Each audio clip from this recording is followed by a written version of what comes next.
Hey YouTube, how's it going? Welcome back to Imperium Gaming.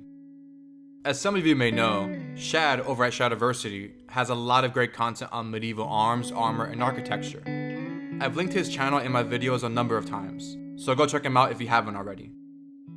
That being said, he made a video a few months ago on the perception of war in the medieval period, and when I first saw it, I had my own thoughts to add, but I didn't have a channel to properly address them, until now. This isn't a typical response video where I'm criticizing Shad or pointing out his mistakes. I simply want to add to his observations by drawing from my own knowledge and source material, which in this case will largely focus on the ancient Greek world, specifically Homer and the Iliad's representation of warfare. And yes, although my channel is called Imperium Gaming, and the majority of my content is focused around historical gaming, I am foremost an academic. So I'll be making more historically based videos from time to time. But don't worry, it's all about moderation.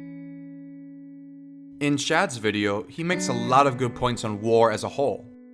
For example, he discusses the concept of war as a just and necessary cause, which, as many would argue, was the case in World War II. The desensitization to, and even entertainment of death and violence in the ancient and medieval periods, and the general reluctance of men to kill other men like them in war, like the famous and rather beautiful example of the Christmas truce of 1914. As a whole, I don't really disagree with Shad's points on medieval people's thoughts on war.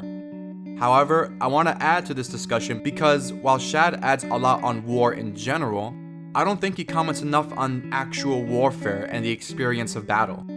So this would be the main focus of this video. Again, I will mostly focus on the archaic and classical Greek experience, since this is where I've done a lot of research. In fact, my senior honors thesis analyzes the Iliad and argues that it could be used as a historical tool to interpret the actual fighting practices of the hoplite phalanx. And I've discussed elsewhere how the Homeric epic illustrates war as a common, shared experience. So, did ancient and medieval people love war? Well, it's really hard to say. Sure, the causes and reasoning for wanting to go to war have been, and still are, justified. But did ancient and medieval people love battle? How was the actual experience of warfare? Quite simply, the age-old maxim has always held true. War is hell. In Homer's Iliad, Pearl Wilson notes that out of the 19 epithets for war, not a single one is positive. There is no glorious war or honor-bearing war.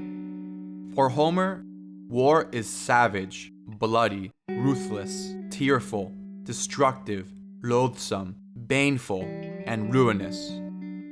There's no denying that the Iliad often represents warfare as strenuous and gruesome, and its battles bringing death to men with bristled spears and sharp swords as they took part in intense combat.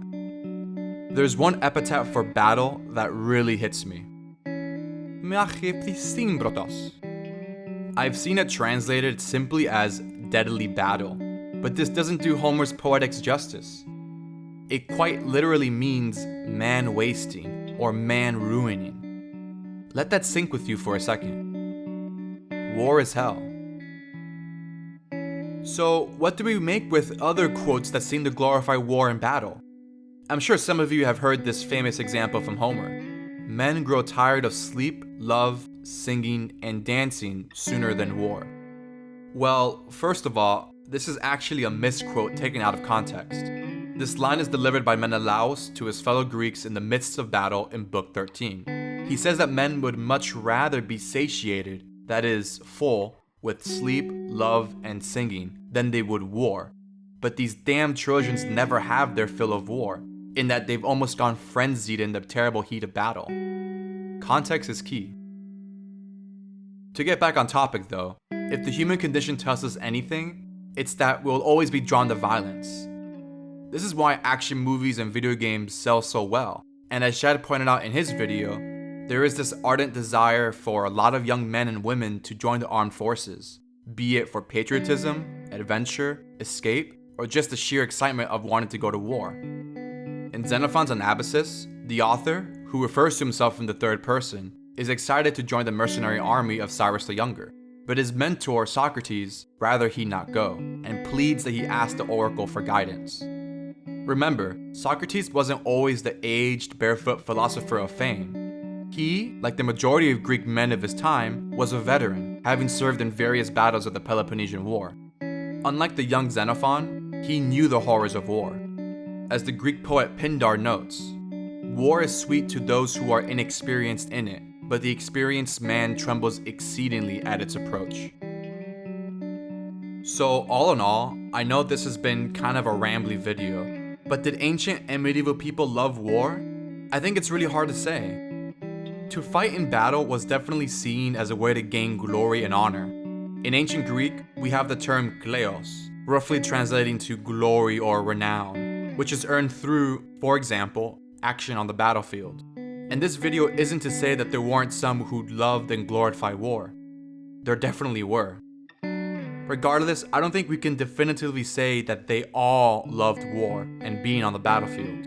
Again, war is hell, and I find war in antiquity, generally speaking, to be regarded as a dolorous, tragic event for all people involved. I'll close with this especially powerful excerpt from Charlotte Higgins' 2010 article, The Iliad and What It Can Still Tell Us About War. The Iliad tells us that war is both the bringer of renown to its young fighters and the destroyer of their lives.